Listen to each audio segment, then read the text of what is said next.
And we both have really resisted getting caught up in any of the frenzy and about it. We've always managed to have toilet paper this whole time, and food. And he said last night, yeah, this has kind of gotten to me. He said, I think I lasted a good 45 days before it got to me. And clearly, like the last 48 hours, it's gotten to me too. And I think people have lost their shit at different times.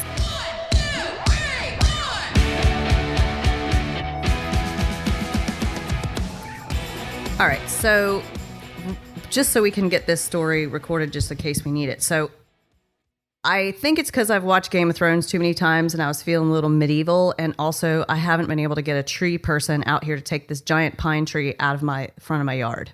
So I asked my ex-husband if his mom had an axe because I know she's into yard work. So I get this axe. I had the choice of 2 axes, actually, like an older one and a newer one. And then I got on YouTube to figure out how you use an axe so that I don't hurt myself. Because I'm pretty strong, And found this kind of good looking dude, except for if you looked at his face, his body, his axe swinging body was pretty decent. And I will. So wait. So just to clarify, he has an axe swinging body and a butter face. Just sort of rednecky. That's what a man would say, but her face. A little rednecky on the top end, like the teeth and everything. But, he was knowledgeable and he taught me you got to hold up by, just for you ladies out there in case you need an axe if you ever need to use it. You hold up by the axe, the choppy part, and on the bottom with your dominant. Wait. The choppy part? The part that chops. You mean the blade? It's sort of a blade. It's a thick blade. So you hold your dominant hand. So I'm right-handed. So dominant hand up by the choppy bit, and then your bottom hand down the bottom. And as you swing, you let your dominant hand slide down to meet your other hand, so that you're actually having like good leverage. So I was freaking on it. That would be dangerous for me. I'd cut off my hand. Yeah, you don't need to do this, Gina. Some people are not meant to wield an axe, but I definitely am. So, I can go and film it because, hold on, just let me get the story. I can teach you how to swing an axe. I might just start walking around with it over my shoulder. People can't get mad at you for that. And they'd stay the fuck back. They'd stay 6 feet away. Mask not necessary. Okay, so I'm out here. I decided to start with the smaller bits first because the tree fell and like the top of the tree kind of shattered and they were bigger, like the trunk bit and then the smaller bits. So I started with the smaller bits and just to get a feel for the axe and all. And chopped those bits up and it was going okay. And I kind of stacked everything neatly to the side because in my mind, when I got a hold of this axe, at the end of like a 2-hour window, I was going to have a nice, neat, tidy, like stack of logs. And we'll remind you, this is like a 25-foot pine tree in my front yard. So I get the small bits and I'm like, all right, I'm ready for the thick trunk. And the trunk I probably could wrap my arms around it. Let's call it a little less, like tightly wrap my arms around the thickness of this pine tree. Wait, did your husband know you were doing this? Yeah, I let him. I said, okay. I texted him and said, you'll never believe what I'm doing right now. And then he was like, oh God, what? He was at the other house. He has a chainsaw there, by the way, just which would have been a lot easier. But I wanted to be manual. I was like medieval bitches. So I go to town on the big pine tree. And let me just educate y'all that a pine tree is fucking hard. It's hard. It's hard fucking wood. It's a tree. It's not like a soft, but it was kind of dead. Made of wood. Tree. Made of wood. It was kind of, I thought it would be mushier, but it wasn't mushy. So I chopped at this thing and I started catching my stride and I was like, tunk, tunk, tunk. For probably a good 30 minutes on this. And I probably should have turned on my iWatch to track the activity to see how many calories I burned because I certainly burned some calories. And I went at it for long enough that Osha was standing to the side and she was covered in like a spray of bits of wood and just staring at me. And I didn't get all the way through the trunk before I realized that I should probably stop at that point so that I wouldn't have a hurt back. Because you are rotating. So like people don't realize that, say, the game of golf, you know, if you're doing that same rotation all day long, it actually will really bust up your back. And same with swinging an axe, just so you know. So I stopped and I came inside and stretched and I admitted defeat. And I'll go outside and take a picture of how far I got with the axe for you. Or maybe do a video demonstration. So anyhow, yesterday when I was in a fit of anger following the ugly cry phase on Monday night. So Monday was ugly cry and Tuesday was axe throwing. No, the axe, I actually was like genuine, like happy-go-lucky axe chopping on Sunday. That was Sunday. Then Monday was the ugly cry. Tuesday was when I thought about using the axe for violence. And today I'm back thinking, you know what? I might could get the hang of the axe. I was just going to say, we should go once we are released from jail. I mean, our proverbial jail of COVID. We could go to that axe throwing place. That's right. There's an axe throwing. Oh, that's a new. This one's kind of a big. I don't know if this one would throw real well. But we could go to the axe definitely need to go to the axe throwing place. At like an activity and video. Yes. I love that. I forgot about the fact that we have one here. We should do that. It's a date, 100%. I might go, you know, I might just tell the tree guys to go home and I can just handle the axe. And I don't need your axe throwing you know, skills. It'd be interesting to see, like, in my mind, like, you know, when you see like nice tidy stacks of firewood on the farm, that's what I had this idea in my mind that I would achieve. So it'd be really interesting if I had nothing fucking else to do, which is not the case, to see how long would it take me to chop that tree up and put it in nice tidy stacks. Maybe a week, all day long work. I would imagine myself like sitting on the ground with my axe, like mopping my brow in the midst of it. Anyways, I digress. All right, so now that brings us to Wednesday. How's Wednesday going? So far, I'm okay. I did send an apology for my ex-husband for threatening to run over him with my car. And then and when he was lying. Did you actually verbally threaten him? No, I didn't. But no, I mean, like, it was inside. It was inside. I didn't actually verbally threaten him, but he was the one that said, and I quote, "You'd be happier if I just died and then you wouldn't have to worry about me causing you problems anymore." And I replied, "Well, it would certainly..." This is a big fight. I said, "Well, it would certainly prevent me from thinking that you would ever fucking help me with anything ever." And he goes, oh. Yeah, it was not pretty, but I did apologize. And he still says it after our apology text conversation. He still states that I am one of his best friends, even though I'm a total cunt. He didn't say I was a cunt, but I hereby say that I am. Oh, you called yourself that. I was yesterday. I was unfit for humans. We have cunt moments. I yesterday on the phone with someone in my life, I said, "I am really cranky today." And he did not say much to that. He didn't inquire. He said, "Oh, look at the time. Gotta go." He's a smart man. So I thought that for sure I wouldn't see him. But he called me at the end of the day and he's like, how are things now? He's just like, "Hey, want me to come over for a little bit?" I was like, damn, I should say I'm cranky more often. Because he calms me down and I'm like, yeah. That was the first time that happened usually. But I think he tuned into I was having a bad day. That's important.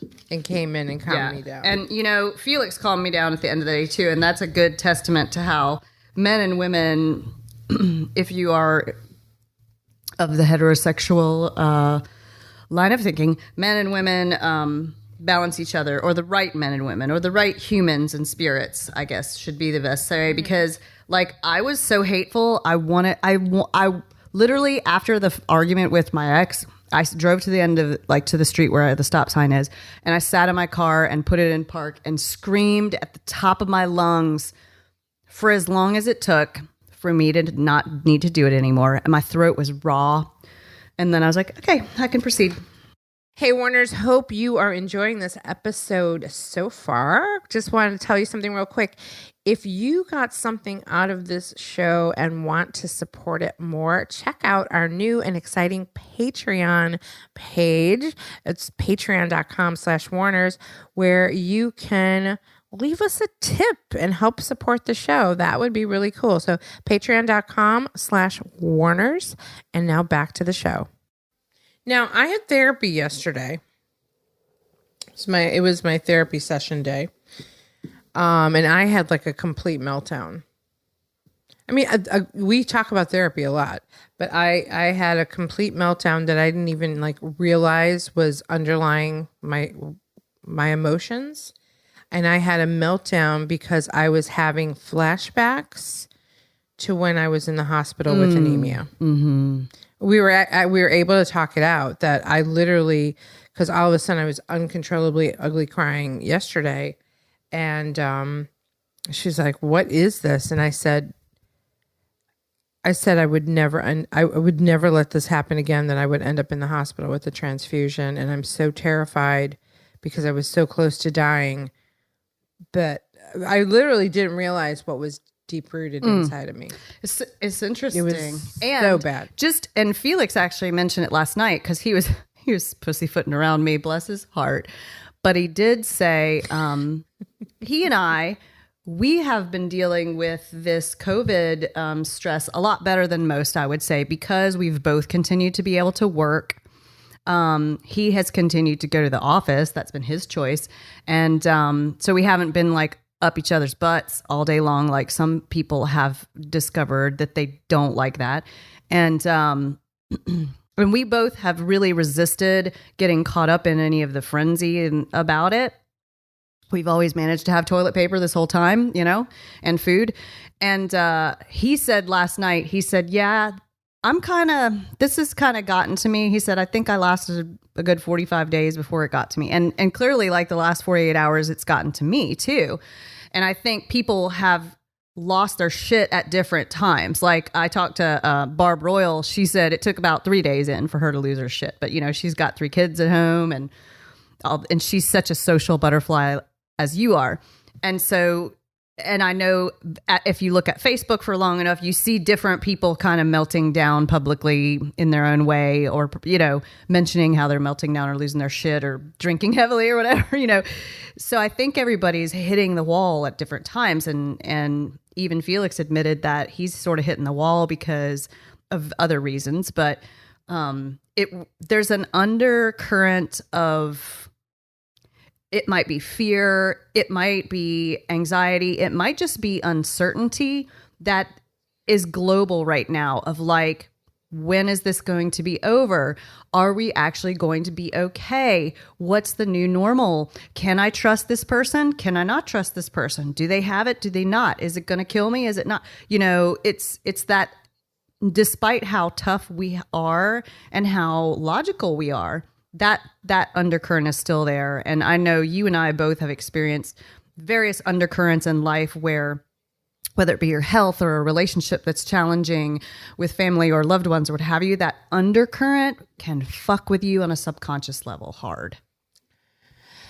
Yeah, that was a big realization I was having yesterday. Because, before I get on, go to a therapy session, I kind of want to think out like, I want to use the time to the best of my ability when I go to a session, right? And so I'm like, and of course, anyone who's been to therapy, you're like, I'm fine. I don't really need to go this week. But I know that that's never right. So I know there's always something to talk about.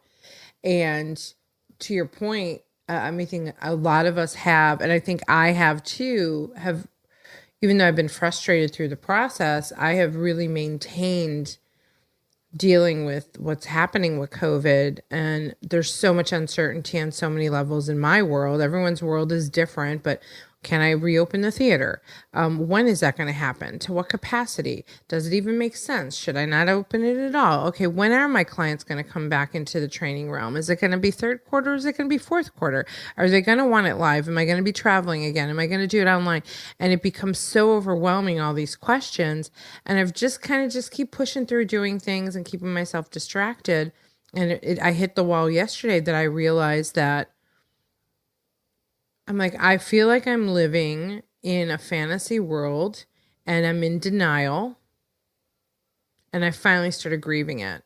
I'm in this denial that all this shit's happening. And then I finally am like, this shit's happening. And I can't continue to live in such uncertainty at this scale that everything is uncertain.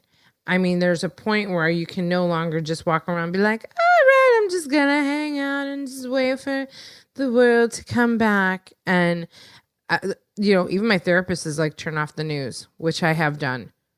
I can't listen anymore. I can't listen to the two different sides. I see both sides and I can't listen anymore.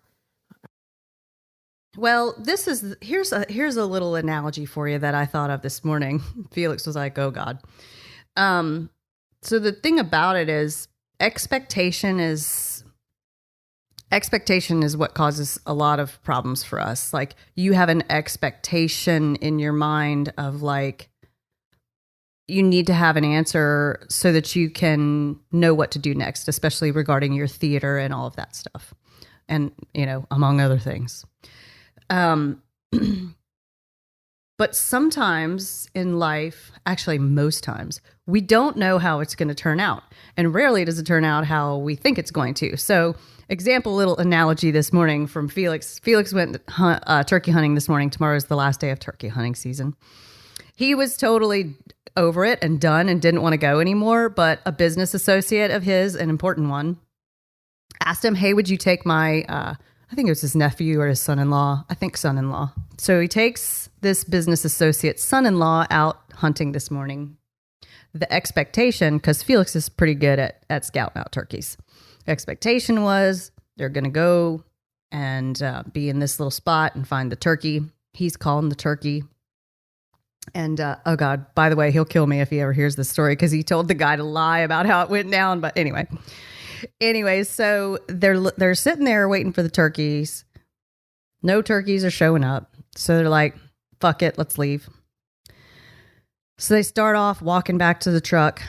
And then after they felt like all hope was lost and everything was not worth it, out walks this big ass fucking turkey. And so he's like, Felix sends the guy over to like creep up on this motherfucker like Elmer Fudd. and he gets the turkey. And this is the first time this kid has ever shot anything like as a hunter. It's like his virgin kill. Super awesome turkey. Super, super happy. Boom. Good business between Felix and his business partner as his associate. But the point of this is they expected it to go one way. Then they said, well, it's just not going to work out at all. This is a big waste of time and a disaster. And then at the moment that they thought it was totally not going to happen, it did happen. And that happened. And I said, isn't that just like life? And my mom used to tell me this when I was a performer and I'd, finish a contract and be all freaked out because I didn't have the next contract. And she would just go, contracts always show up for you if you just stop worrying about it. And she was always right. Like, just stop worrying about it and trying to solve the problem. And then it shows up. But good googly God, it's so hard to do, right? To like, wait. Well, yeah. And I'm a big believer in, what's out of your control is out of your control. And so all you can do is manage your attitude towards it. Right. I'm a huge believer in that. And in my improv background, I'm a true believer in like throwing something at the wall and seeing what sticks. I'm a true believer in that. But again, going back to, saying Felix hit the wall, there's a point where you can only do that for so long. Then your head starts to hurt from hitting the wall. You need to be able to, all right, I can chill out for a while, but you can't do it. You can't do it forever. It's not sustainable to put your system through that, but you need jolts of it, right? It's like we look at that in training. You have to jolt. Like you add an exercise to jolt. You jolt the learning, and then you get back to like, here's the best way I look at it. And I did a video on this, but it got lost. I related to being on a spin bike, being in a spin class. So in a spin class, right? We talk about when you're on the seat, you're in the saddle. So it's like, get back in the saddle, right? So in a spin class, you start out on a flat road. So you're on the flat ride, and that's your status quo. And then you may then do a climb. And so everything you're doing is to climb up a hill, right? And you're building up and you're going to the top of the hill, and it's a climb, and you're adding more resistance because you need to get up to the top of the hill, and it's hard. And then you get to the top of the hill and you're like, oh my God. But when you get to the top of the hill, the only place you can go is down. And so you can then go down and you can coast. So getting up to the top of the hill, psychologically, this isn't forever. I'm going to be able to coast down this hill. And then there's the sprint. So it's kind of like intervals, right? So now you're sprinting. You know that during the sprint, kind of like a Tabatas. Like in a sprint, you're going to get to take a break. I'm going to sprint for 20 seconds. I'm going to break for 10. I'm going to sprint for 20 seconds. I'm going to break for 10. You know that those things are going to happen. You know that during the highest impact of what you're doing, you're going to get a break. And so that gets you through the ride. This scenario never ending feels so uncertain. It feels like a constant climb, and you cannot see the top of the hill. That's what it feels like sometimes. I feel ya. Hold on, I'm finding this quote that's one of my favorite quotes that relates to the climb. And just side note, God, I hate spin class. Oh. It's my thing. It's my jam. Some people love it and some people just hate it, and I've never loved it. And incidentally, I was looking back through my goals this weekend and my top 10 goals list, and Ironman is on my list. I want to complete an Ironman, but I've got to, the thing that holds me back from that is the fucking bike. Cause I hate the bike. I have always hated the bike. I think it has, honestly, I think that it relates to my Crohn's disease, that sitting on something like that just gives me anxiety. I don't really know that I hate the bike because I haven't honestly been on a bicycle since I was probably Roxy's age. But you can get a bigger seat. I can. There's all kinds of things I can do, but it's just that's my hang up of like. But I do. It's like one of my goals of life. Like maybe I'll just put it a little further out. But so I'm a huge Game of Thrones fan. So huge. Part of the reason I was trying to wield the axe, I think. But so there's a real famous speech in there. In one of those episodes, the episode's called The Climb. And Littlefinger, Lord Baelish, he's a real fucker. He has this little quote about chaos. And he says, chaos isn't a pit. Chaos is a ladder. Many who try to climb it fail and never get to try again. The fall breaks them. And some are given the chance to climb, but they refuse. They cling to the realm or gods or love, all illusions. Only the ladder is real. The climb is all there is. And it's a great speech. It gives me chills. I love it, and it comes back a few times in the speech in the series, that is. But it's just so illustrative that, and in terms of happiness and sadness as well as career progress and business progress. We think that getting to a certain destination or getting a thing or winning an award or hitting a goal is going to make us happy. But what we find when we get there normally is then we're just like, okay, I did that. So what's next? And so that's why the climb the climb is really all there is. And as in your analogy of spin class, like there's ups, there's downs. But you know, the climb is so important. And I think that's one reason that people that go into retirement that have been on the climb their whole lives and suddenly they retire, they've got the money they need, they've worked their whole life for this. And then they're like, what the fuck do I do with myself?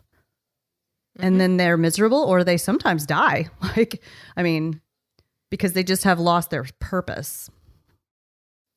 I heard a Vistage speaker when I was a Vistage member talk about, he did a whole thing on exit strategies for businesses. And so it really kind of opened my eyes that, you know, as business owners, you spend all this time in your business and building your business, and almost every activity in your life is related to your business, you know, down to networkings and dinners and maybe vacation with the partners, and like everything is about business. And then what happens is that person sells the business, or that executive retires, and they literally find themselves with no personal life because everything was connected back to the business. And he said that what he sees is that the spouses of these people are like, oh my God, go get a hobby, because they have not. So the whole point of his talk is like, your exit strategy, whether you own a business or you're going to retire from a job, is you need to make sure that you have other things going on in your life that have zero to do with your business. Hey, Warners, thanks so much for listening to this episode. If you haven't already hopped over to iTunes to give us a review, please do so. Yes, I'm actually begging, because you know what? If you give us a review, it takes like 30 seconds. It really helps more people find what we have to say. And if you're listening to this right now, you think what we have to say is valuable. So let's spread the love. Give us a review. Please, pretty please. Now back to the show. I have to give credit to my dad for the way that he did it. They were real smart, my mom and dad, about how they exited. My dad was a dentist for as long, you know, he retired, would be, I guess, 2 or maybe 3 years ago. So for my whole life up until then, we'd go to the office every single day and do the whole 8 to 6, 8 to 5 thing. Near the end, he started taking 1 day off a week on Friday. But he had that going on all the time, forever. And so when he was approaching retirement, and this was a few years before retirement, I know that he was searching, and he's the kind of guy, he's like, maybe I should try the violin. Maybe I should learn the bagpipes. Maybe I should, you know, whatever. So what he landed upon is woodworking. And he is really, really good at woodworking because he's great with his hands, obviously, as a dentist. And he's very, very detail oriented also, you know, as a result of being a dentist. And I have the most amazing, I have a little tiny ring holder that he made me that he used and like cut out of wood. I have bowls. He was in a bowl phase for a while in the beginning. I've got beautiful pieces of furniture that he's created. And my siblings have like gorgeous furniture that he has created for them. He created Roxy's toy chest, which is it's an immaculate piece of furniture. And he started doing this prior to retirement because he knew, and I asked him about it. I was like, why are you so into this? And he said, I need to have something to occupy me when I retire. And so he's got, and part of like purchasing their home here, because they moved to the beach after they sold their home and ultimately sold their business. And that all really worked out well.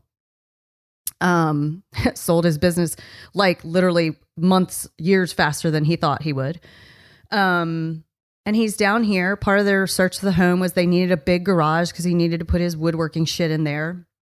And he's just become really amazing at it. And also, here's a really interesting side story. So he's part of like the National Woodworkers Society, you know, this thing. And they had this contest where if you were a member, you could enter into this contest and win like a woodworking till or whatever they call it. Like this really nice $5,000, like real fucking badass woodworking gizmo. And so he wins it. Me out of like 100,000 people, right? He wins this thing. Meanwhile, he already has like an even nicer one because that's how he is. And he was like, damn. So I think what he did was donate it to someone who needed it more, what have you.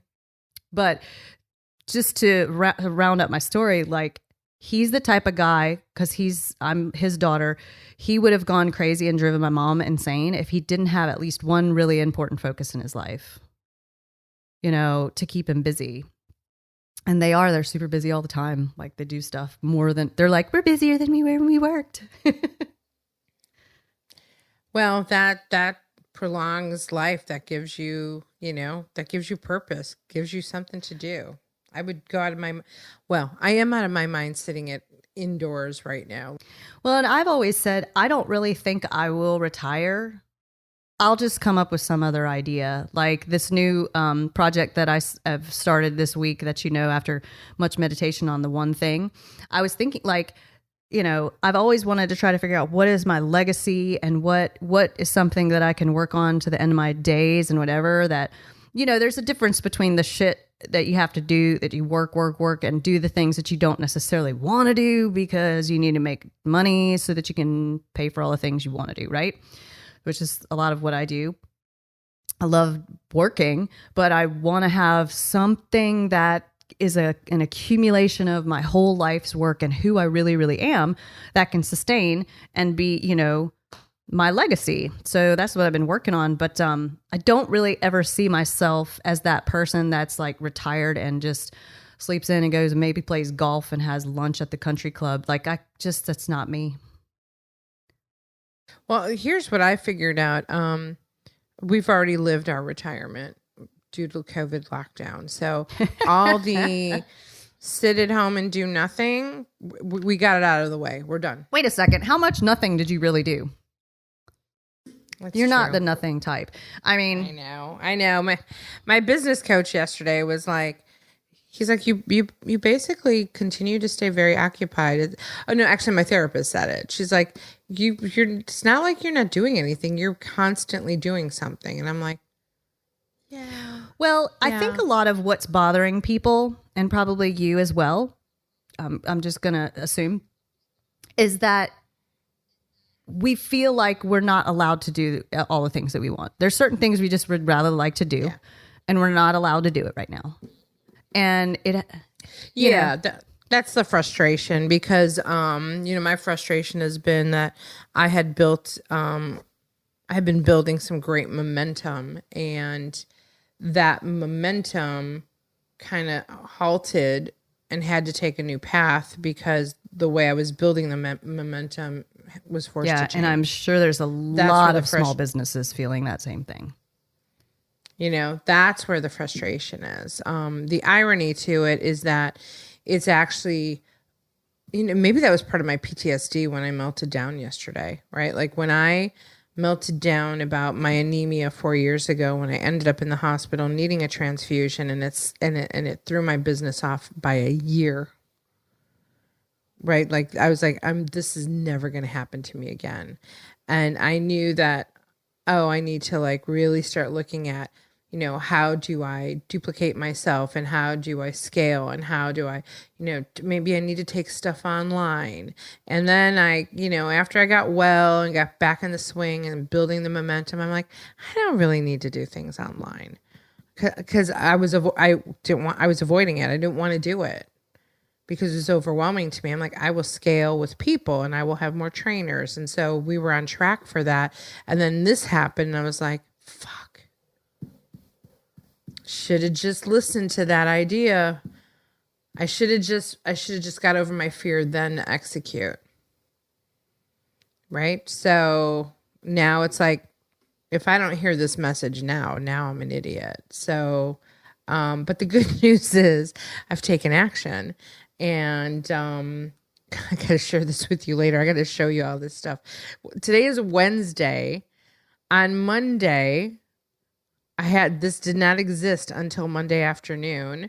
The part of my new marketing team, by the end of the day, Monday, within an hour, she has forced me into this 3-day live event that I'm producing in May. And I mean, and then held my feet to the fire. And she's like, okay, by tomorrow we need a name and everything that you're going to do with it and descriptions. I was like, slow down. Well, going back to, I'm glad she did that, because going back to that book that we talked about recently, there's a book that Gina gave all of her coaching clients a few years ago. It's called A Beautiful Constraint. Really great book. I need to pull out and find. And the whole book is about when you are within some type of constraint, which we are right now, especially a time constraint, then you get shit done. There's some kind of a name for, like, you know, that when you're about to go on vacation and you're like, I have to do this and this and this, and you... The vacation effect. Vacation effect. We did a podcast about that. But we do that. We are able to get shit done in a small period of time if we put our minds to it. And in the book, I do remember they talk about when Nike, whomever the marketing team was that came up with Just Do It, they had a meeting. They had a meeting like the next day, and they were supposed to present their marketing plan to the execs of Nike, I think the story goes. And they had nothing. They fucking had nothing. They were fucked. And they all just like locked themselves in the room, and they're like, we're not leaving here till we have it. And it was just like, they couldn't come up with this, you know, new campaign. And they were like, okay, well, just do it. We just have to do it. Just do it. And then they're like, that's it. And, you know, the rest is history. But the constraints sometimes force us to come up with our best stuff because we aren't procrastinating on it. So I have full confidence that you have a lifetime of building up all of your material. It's just a matter of having a time constraint for you to put it all together in a nice, pretty package to present. Well, the other part of it, the overwhelm part of it, and this is what, you know, why you need to get to know yourself well, is that I'm not good at details. I'm not good at execute. I mean, I can be, but I can't do both sides. I can't be visionary and idea generator and executor all at the same time. It's too much, because right brain, left brain really hurts for me to combine the two.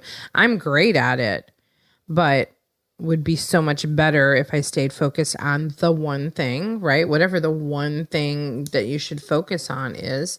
And for me, it's the vision and the idea generation. So getting aligned with someone who literally forced me to brain dump in an hour with her, and then forced me to put things in a Dropbox folder for her to examine and look at and do all that, and then forced me to, you know, she came up with this idea for this event, and then you know, I had action items and I literally had really not much time to do it, and I like trying to like scribble them out before our next call, which was yesterday. And by the end of that call, you know, we really had the momentum of the name of the event and the name of, you know, each day. And then she's like, okay, so I need all the description. I need you to write descriptions for each of these days and the event, and who your special guests are going to be. And I'm like, okay. She's like, and I need it by the end of the day. I'm like, end of today day? This was like 4:15. Like You're going to love her. And she's a huge follower of ours. That's how she came about. So, well, she had met me at an event in Dallas, and then started following our show.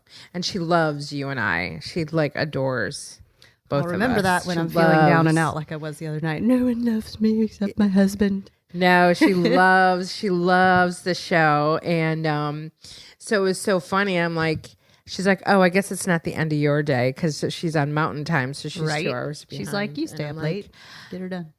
I was like, and I didn't get any sleep the night before, because I didn't tell you this yet. Lola was sick the night before, and she was last night too. So I'm like, again, it's like having a puppy. And so I've been getting up at 3 a.m., which is not my preference. So I was like, okay, I'll get it done. Okay. All right. I'm going to go take a shower to wake me up, and then I'll get it done. And then I was like, it's not going to get done. I'm like, I need to do it before I get in the shower. And I knocked that motherfucker out. There you go. In 30 minutes. And I sent it to her, and I said, I don't even know if this is coherent. I'm like, but here you go. Now I'm getting in the shower. And she's like, it's pretty good for someone's sleep. Done is better than perfect, though. And that's one thing that we forget a lot of times when we're like getting ready to get something started, which is all you out there. If this is actually an episode, I don't know. I guess it is now. It might be. We got kind of deep there for a minute, after the wood chopping, but from wood chopping to turkeys. But done is better than perfect, and I am getting better at understanding that.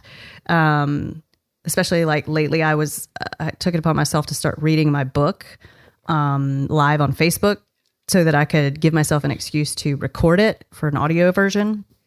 And, I have had a lot of people approach me about that they want to write a book and they have all these ideas and they're just not organized. And I was like, just start. Just done is better than perfect. I like my book, when you open it, the first page, there's a typo on it. When I listened to one of Grant Cardone's audiobooks, he was like, my first book sucked. There was tons of typos. It was horrible. But you just have to get one done and then go, okay, I can do that. Like you realized you can complete that task. It may not be as good as you want it to be, but you've done it and now okay, I can do it better. And you can actually, once it's done, you can see how you can improve upon things. And I think people really sell themselves short by thinking that it needs to be perfect. It doesn't. Because even if you think it's perfect, you're going to go back a week later and go, shit, I should have done this. It could be better like this. And I think the beauty in this situation was that she's like, just get as much as you can down on paper, brain dump it, and then my team will we'll tweak it and take it over.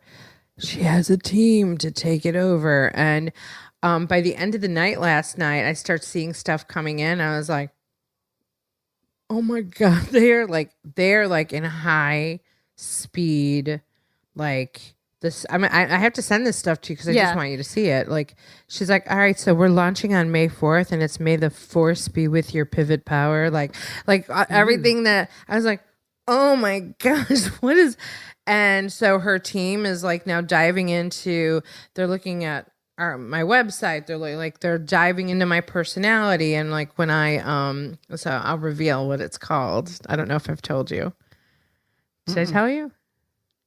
So it's because my company's Pivot 10, right? So it's the Pivot Power Party Conference. The Pivot Power Party Conference. Wait for it. It's the new PPP. And the positioning power is perfect right now because everything is, I've tagged you in something yesterday I saw on Instagram where a girl was holding this big coffee mug and it had pivot written on it. And her podcast today was somebody talking about pivoting. And I was like, it's all about the pivot right now because everybody's having to do it. So you're perfectly positioned to pivot at your pivot party. And it's I added the party piece because at first it was like pivot power. And it was the first thing that came to my mind. And I'm like, I don't know. It's sort of like when we named this podcast. I'm like, the only thing coming to me is pivot power, because everything I talk about is pivoting. And I've been talking about pivoting before pivot became such a big word, because Pivot 10 Results has been, we rebranded our training division in 2016. So, and it was right before the election too. And the pivot became a big word in 2016. So I said, all I got is pivot power. And she goes, oh my God, that's perfect. And I'm like, it is? Okay. Because that was the best. It's the best I got. I mean, if you think so. And, you second guess yourself. I added the party piece when I'm like, because I love alliteration. I'm like, PPP. It's the new PPP. It's timely. Yes, it is. Very timely. It's timely for people businesses who are frustrated that they needed that assistance. So it's a different kind of PPP. It's the PPP that delivers. I love it. And oh my God. It's one thing to also understand who you are and what you're capable of, because like this individual you're talking about, she's got her team. She's figured out that she needs to delegate certain tasks that she's not good at. And you're starting to be able to see that you're better at this, you're not as good at that. And it's hard for entrepreneurial people to delegate because we think that we can do it better than everybody else. And like, I've had this discussion with more than one person lately that I'm not really the best at being the number one. I'm really good at number two. And maybe it's just that I haven't found the thing that I'm going to be great at number one at,